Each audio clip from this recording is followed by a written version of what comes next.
తెలంగాణలో బీసీలు పాపులేషన్లో మెజారిటీగా ఉన్నప్పటికీ రాజకీయ అధికారంలోనూ ప్రభుత్వ నిర్ణయాలలోనూ వారి ప్రాతినిధ్యం ఇంకా ప్రశ్నార్థకంగానే ఉంది.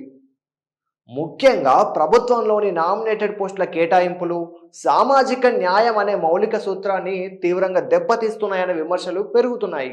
మరి నామినేటెడ్ పోస్టులకు బీసీలు అర్హులు కారా? తెలంగాణలో బీసీలకు బహుజనులకు ఇంకెంతకాలం అన్యాయం జరుగుతోంది?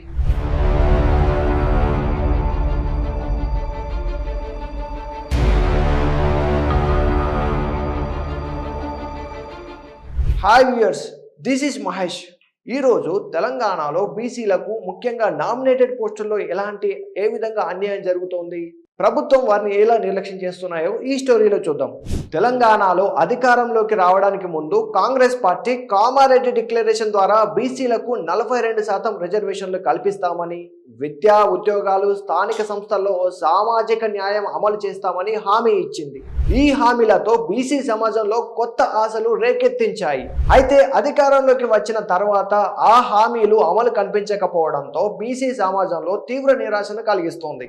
గత 2 సంవత్సరాలలో తెలంగాణ ప్రభుత్వం దాదాపు 70కి పైగా కార్పొరేషన్లు, బోర్డులకు చైర్మన్లను నియమించింది. అయితే ఆ నియామకాలలో సామాజిక సమతుల్యం కనిపించడం లేదు. అందులో సుమారు 31 కార్పొరేషన్లు ఒకే ఆధిపత్య కులానికి చెందిన రెడ్డి వర్గానికి కేటాయించింది. ఇక కమ్మలకు 4, బ్రాహ్మణులకు 3, వెలమలకు 2, ముస్లింలకు 7, ఎస్సీలకు 7, ఎస్టీలకు 4, బీసీలకు 12, కులం తెలియని వారు 3, మొత్తం 73.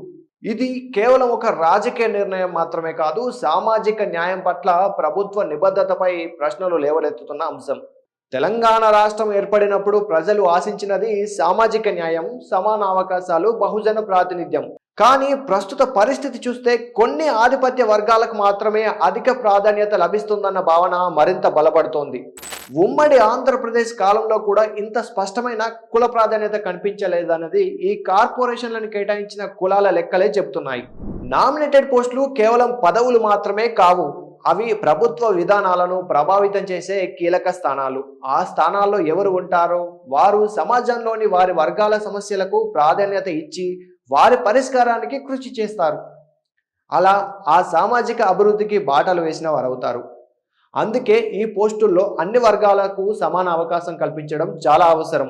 తెలంగాణలో బీసీలు కేవలం ఓటర్లుగా మాత్రమే కాకుండా రాష్ట్ర నిర్మాణంలో కీలక పాత్ర పోషించిన వర్గం. వ్యవసాయం నుంచి వృత్తులు, చిన్న తరహా వ్యాపారాల నుంచి సేవా రంగాల వరకు ప్రతి రంగంలో బీసీల ఈ సమాజానికి ఆర్థిక బలం. అలాంటి వర్గాలకు రాజకీయంగా, పరిపాలన పరంగా తగిన ప్రాతినిధ్యం కల్పించడం ప్రజాస్వామ్య ధర్మం. ఇప్పటికైనా ప్రభుత్వం ఈ ఇన్ఈక్వాలిటీని పక్కన పెట్టాలి.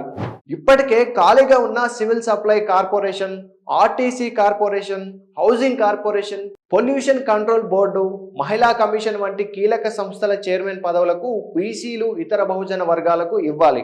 కాంగ్రెస్ పార్టీలోని కొంతమంది రెడ్డి వర్గం మద్దతుతోనే మేము అధికారంలోకి వచ్చాము కాబట్టి వారికి ప్రాధాన్యత ఇవ్వడం సహజమనే వాదన వినిపిస్తున్నాయి. అయితే ఒక ముఖ్యమైన విషయం వారు గుర్తుంచుకోవాలి.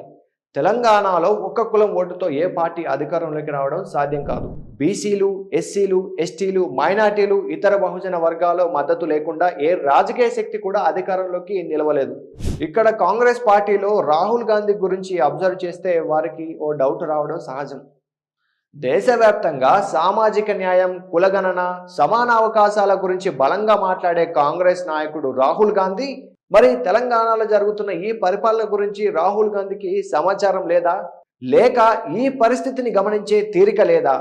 లేదా చూసి చూడనట్లు వదిలేస్తున్నారా అనే సందేహాలు కూడా బహుజన వర్గాల్లో వ్యక్తమవుతున్నాయి. తాము సామాజిక న్యాయం కోసం పోరాడే పార్టీ అని చెప్పుకునే వారికి ఇలాంటి అసమానతలు ఎలా సమర్థనీయంగా కనిపిస్తున్నాయో అర్థం కాని అంశంగా మారుతోంది. సామాజిక న్యాయం కేవలం ఒక రాజకీయ నినాదం కాదు, ఇది ప్రభుత్వ విధానాల్లో రిఫ్లెక్ట్ అవ్వడం తప్పనిసరి. బీసీలకు న్యాయం చేయకుండా వారి ప్రాతినిధ్యాన్ని నిర్లక్ష్యం చేస్తూ కొనసాగితే అది రాజకీయంగా కూడా ప్రభావం చూపడం ఖాయం. ఎందుకంటే ప్రజాస్వామ్యంలో చివరికి ప్రజల తీర్పే తుది తీర్పు. ఆ ప్రజలలో ఎక్కువగా ఉన్నది ఎవరు? బీసీలే. తెలంగాణలో నిజమైన సామాజిక న్యాయం అమలు కావాలంటే బీసీలు, ఇతర బహుజన వర్గాలకు రాజకీయంగా, పరిపాలనా పరంగా తగిన ప్రాతినిధ్యం కల్పించడం తప్పనిసరి. లేకపోతే పెరుగుతున్న అసంతృప్తి భవిష్యత్తులో పెద్ద రాజకీయ చర్చకు దారితీయడం అనివార్యం. ఇప్పటికే చాలా మంది బీసీ నినాదంతో రాజకీయంగా ముందుకు వస్తున్నారు. సో ప్రభుత్వం ఇప్పుడైనా బహుజన వర్గాలకు ఈ నామినేటెడ్ పోస్టులో అవకాశం కల్పిస్తుందా? త్వరలో సుమారు 40 నామినేటెడ్ పోస్టులను నింపబోతున్నట్లు వార్తలు వస్తున్నాయి. ఈ పోస్టులను బహుజనులకు ఇచ్చి కాంగ్రెస్ పార్టీ తమ చిత్తశుద్ధిని నిరూపించుకోవాలని బహుజనులు కోరుతున్నారు. మరి మీరేమంటారు? తెలంగాణలో కాంగ్రెస్ పార్టీ అన్ని వర్గాలకు సమాన ప్రాధాన్యత ఇస్తుందంటారా, లేక కొన్ని వర్గాలకే అవకాశాలు కల్పిస్తుంది అనుకుంటున్నారా? మీ అభిప్రాయం ఏంటి? ఖచ్చితంగా కామెంట్ చేయండి.